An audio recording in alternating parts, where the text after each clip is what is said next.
Hello, my name is Liz Matchett. I'm a Spanish teacher here at Gunn High School, and I'm also the World Language Instructional Supervisor. And I'm going to spend a few minutes with you today talking about this, which is different is normal. I'm going to start with a word that you've probably never seen before. It's monopsis, and it means the subtle but persistent feeling of being out of place. I have this in the talk because there's a bunch of Gunn students here that come from different backgrounds, speak different languages, have parents who are from different countries, and all of you are adolescents. And you know, when I was an adolescent and even when I was a child, I often felt like I wasn't in the right place. I often felt like I was living in a world that wasn't meant for me, that I just wasn't right. And I suspect that many of you sometimes feel that way as well. And I wanted to tell you about how I have come over the course of my life to reconcile my life with this idea of not fitting in. And I want to tell you there's some great news. I feel most of the time like I fit right in. And when I don't feel like I fit right in, I know what to do so that I can feel comfortable. And it has everything to do with culture. So I want you to think about, what is your culture? What determines your culture? Where does it come from? My culture is white. I'm a middle-class person. I don't have any other languages that I was born with, that I was born into. I don't have people born in another country. It's pretty boring when you think about it. And yet here I was, I just didn't feel like I felt in. I didn't feel like I fit in. So let's talk about what culture is. And here I put a whole bunch of definitions, and I know you don't want to read slides. You're not here to read slides, you're here to listen to somebody talk. But take a second and just skim over these definitions for me. Bear with me because it's worth it. These are 4 definitions I found to talk about what culture is. And I've highlighted some words that come up in all 4 of these definitions. And basically it has the idea of something that you share with other people, something that you have that other people have as well. A lot of times people think that their culture is the language that they speak, or the religion that they have, or the race, or the color of their skin, or all these other things that are constructs of the family and the household that we're born into. And yes, that's true. It definitely has to do with our culture. But I want to say to you that that's not all that culture is. Culture comprises other things as well. I'm a world language teacher. I'm a Spanish teacher. And when we talk about what culture is, we always talk about products, practices, and perspectives. You can take anything that you interact with on any part of your day, any part of your life, and you can drop it into either being a product, which is a thing, a practice, which is an action, or a perspective, which is a way of thinking about things, a belief. And oftentimes the things that you think of fall into one or more of these categories. But just try it sometime. Pretty much anything you think of can fall into a product, practice, or a perspective. And you are the product of your practices and your perspectives.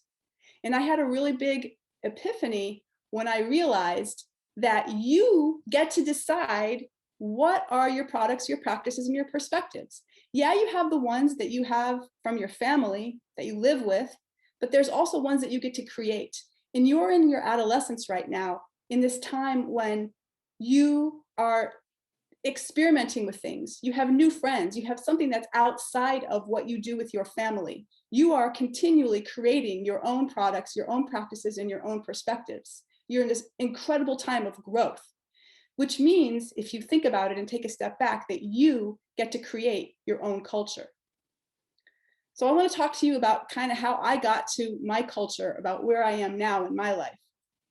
I'm a Spanish teacher, but I did not start speaking Spanish. As I told you, I was born in a family in Ohio from German and Polish and Hungarian, all these different roots from all over Eastern Europe. And we also think French Canadian, but we are not really sure. Anyway, the point is, I had no Spanish background whatsoever.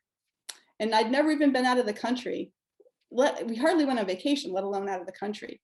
But my Spanish 3 teacher took me to Spain when I was 17 years old. And I lived with a family in the south of Spain. And the moment I got into Spain and the moment I started actually seeing this language being used by real people, the one that I had only learned in a classroom, I fell in love. I was so excited. My heart just seemed to just burst open with all of this passion for what was happening. It was new and it was exciting and it was different. Something that I couldn't do when I got there was I could not roll my R's. I couldn't say carrete. I couldn't say carro. It would all just be like caro. It couldn't come out right. And a young girl in the town glommed onto me. Her name was Charro. And maybe it was because I couldn't say her name correctly. I would say Charo. And she was about, I don't know, 6 or 7 years old. And she would follow me around the whole time I was there because she wasn't laughing at me. She made it her life's work at that point to teach me how to roll my R's. She was with me all the time and she kept trying to get me to do it. And every time I couldn't do it right, she would laugh and she'd say, no, try again, try again. And she found all these words. And the word that I finally was able to do my double R with was carrete, which means a roll of film. And you don't even know what that is, high school kids, because you don't have rolls of film anymore unless you're a real hardcore photographer, unless that's part of your culture, in which case you would know. But most people don't know what a roll of film is anymore. So I learned how to roll my R's on carrete, which is why I always say to kids, I know you can. I did, you can learn too. So you see some pictures of me here. You see when I graduated from high school. You see me on the bus when I went back to live in Spain. I went back when I was in college to spend the whole year in Madrid. I loved it so much, I had to get back. You see me here with all the college students that I hung out with, and we traveled everywhere, all over Spain. That year was such a year of growth to me. And once again, I felt at that time like I was out of place. And interestingly, I didn't feel out of place in Spain. I felt out of place with this group of people that you see here. I didn't feel like I fit in with my own American compadres, I can't think of the word in English right now, with my own American classmates. It's something that just happened. I didn't feel right. There was something about who I was that didn't quite fit in with them. And I couldn't quite fit in Spain either because I was still learning the language. I was still learning the culture of Spain. I was still learning how to get along in that situation. But I even though I had the sense of being out of place, I also knew that I wanted to keep trying. I wanted to figure out the way to be where I could be peaceful with myself and be happy with myself. So what I realized while I was there is that if I was going to be able to feel comfortable, I had to get to be bicultural. And that's part of the reason I wanted to do this talk with you, is because there are so many bicultural kids at Gunn. There are so many kids that have parents from different backgrounds and so many kids who speak other languages. And I'm jealous of you. You got to start off being bicultural. And I'm going to share with you, feel like I've become bicultural through the course of my studies. But what I want for everyone is to consider becoming bicultural, which is combining the attitudes and the beliefs of two different cultures together to the point where you feel comfortable in your skin. So when did I become bicultural? I never realized I was bicultural until 2019, just 2 years ago. And the story about this is that here you see pictures of me with my Spanish sister. That's Esther, the blonde lady there in the corner. She and I met when I was 17 in that trip I told you about. And we've been together all the way since then for all these years. We're very close. We WhatsApp all the time. Whenever I go there, I get to see her. Her children and nieces and nephews have come to be in my house. We're close. The picture in the middle are my Spanish brothers and sisters from when I was 17. My point here is that I created this connection that has lasted all these years. And this other picture, it's important to see, are two of the people who were in that first picture I showed you of the Americans that I didn't feel like I got along with. And I totally feel like I still get along with these two. But you know why?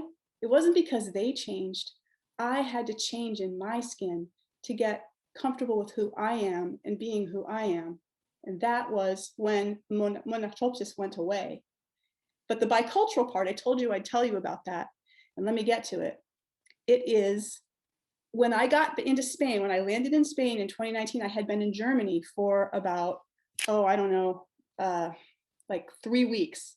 And I went to Spain for a reason to visit my family.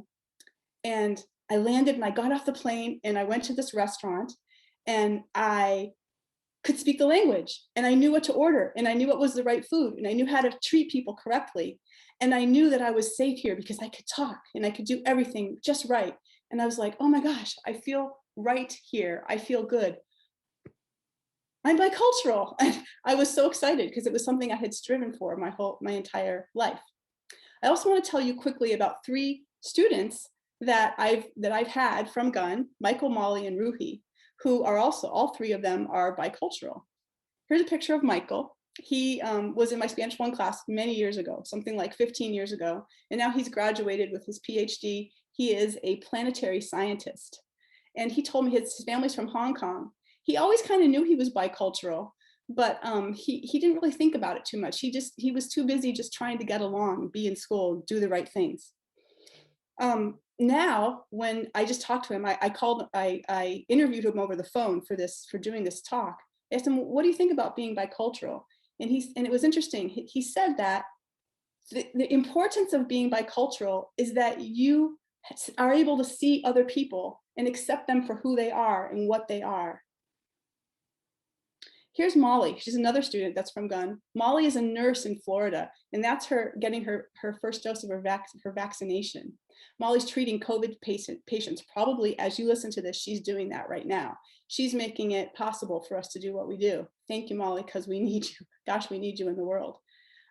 Molly was my aide in my classroom. She helped me. She didn't have any Spanish in her background either, but she uses Spanish every day now when she treats patients as a nurse. And Molly said, if I didn't know another language and understand this other culture, if I weren't bicultural, I wouldn't be able to treat my patients with the compassion that I'm able to treat them, because I get that you can see things differently and still be and it's still okay. We can have different opinions, but it's still okay. And here's Ruhi. Ruhi said that when Diwali fell on the same day as homecoming one year, and she was at home doing all the things that their family does for Diwali, and then in her own dress for that, and then she changed into her homecoming dress for homecoming that night, the dance, and then ran to school. It was this complete a difference in cultures. And so she was literally living in 2 different separate lives, and yet he still had to get to school on time and do that. And she said, I didn't have anyone to talk to about this. I didn't have anyone to share this separateness of cultures. And she said, and I didn't feel uncomfortable about it, but there was no one really to talk to about it. I didn't put it together until later, after I graduated. And I realized that how lucky I am to be bicultural. Because being bicultural and having another language, her words are, the only way you can really, really talk to your grandparents or your great-grandparents is with the language.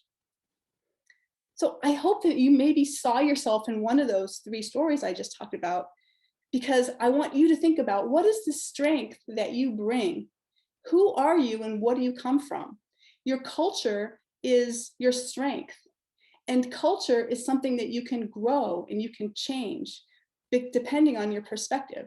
You have the opportunity to make yourself be able to be comfortable in your skin, to make yourself be able to go anywhere and be with anyone and feel comfortable. And that's part of the journey that I've been on.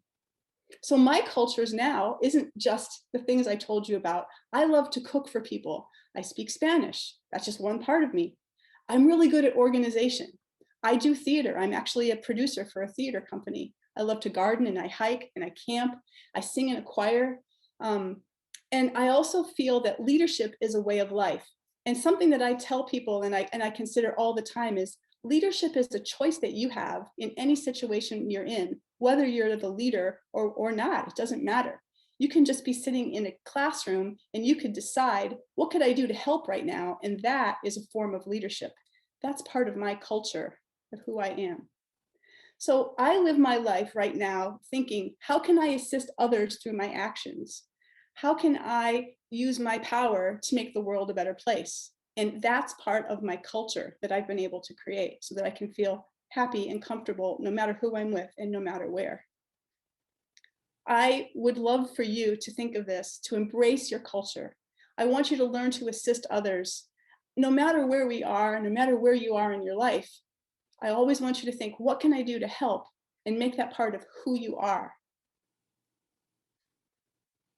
So embrace the culture that you have. How can you do that? How can you reconcile what you are with what you need? And as you grow and create yourself now here at Gunn, when you go to college, when you choose another career path, whatever it is that you do with your life, how do you find your own way of fitting in? How do you make it so that you can fit into what other people are doing without changing who you are and what you believe in? What do you have to offer the world?